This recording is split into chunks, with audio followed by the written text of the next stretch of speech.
anything you work hard at, anything you put a lot of effort into, anything you sweat over to make it happen, the question is, why are you working so hard? The answer is, your programs and your subconscious don't support that.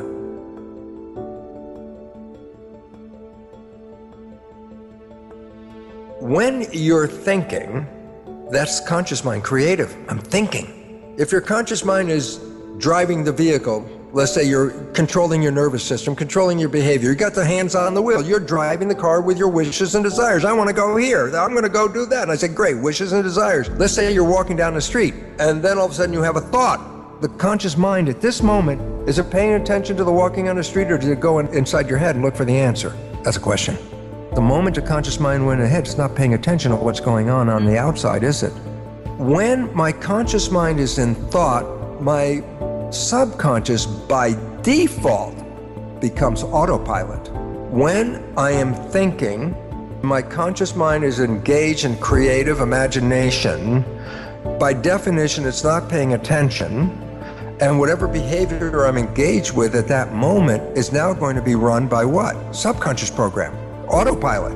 When you're thinking, autopilot, subconscious is in control. How much of the time are we thinking? The average person, 95% of the day has a thought going on, which means 95% of the behavior during that day is programmed and managed by the subconscious.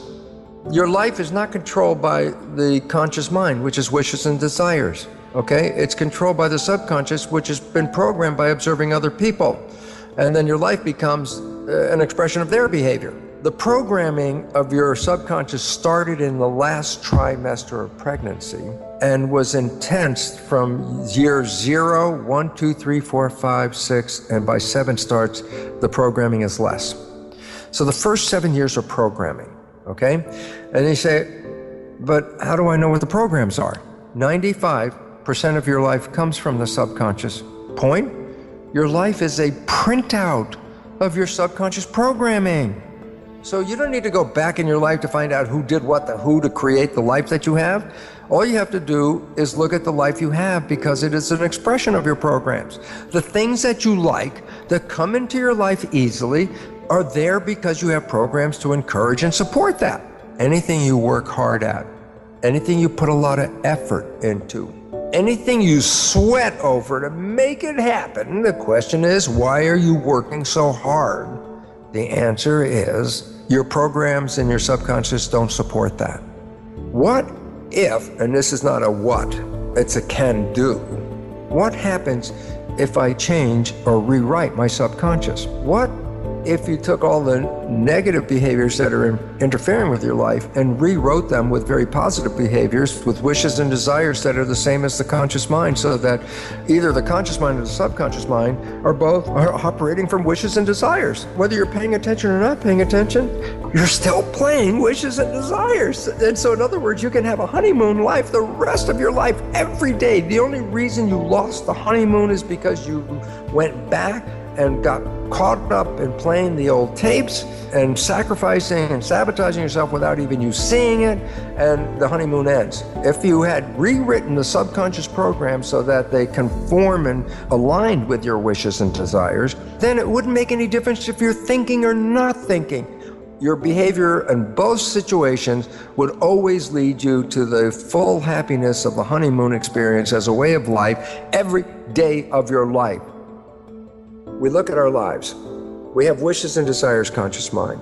We have subconscious program, as psychologists tell us, running 95% of the time, downloaded from other people, and sabotaging our lives. Now we can identify the programs by just looking at your life and saying, where's the part that you want to happen that's not working? And then test your subconscious for whether it supports those beliefs or doesn't support those beliefs. And if it doesn't support what you want, then you can rewrite it.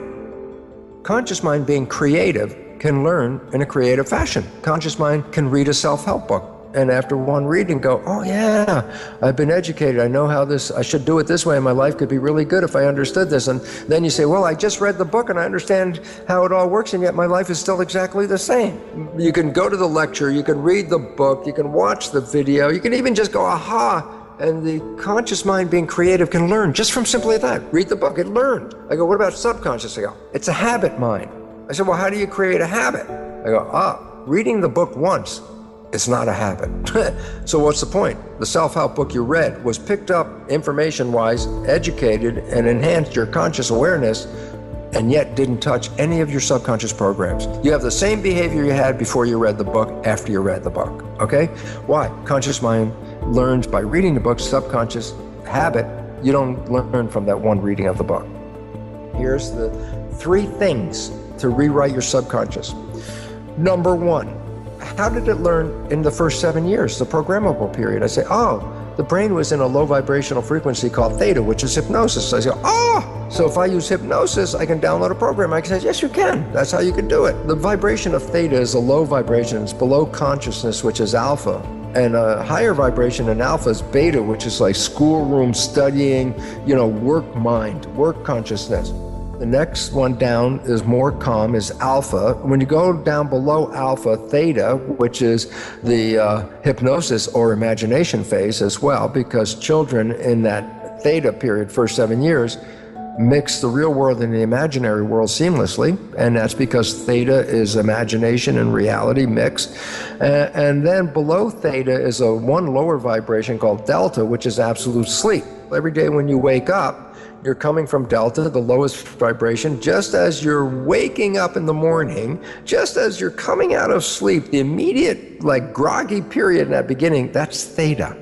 That's where imagination and hypnosis and reality start to mix together. Every day when you're going to bed or when you're waking up, you go through a zone of theta.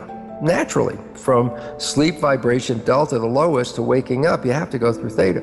Theta is imagination. So guess what? If you put earphones on and play a program as you're going to bed, just as your conscious mind lets go and is not paying attention to the program at this point, you're really going off into sleep. Theta is engaged. And what's theta doing? Taking the program and downloading it into the subconscious mind, because that's what theta does, hypnosis, bypassing the conscious mind, which just went to sleep.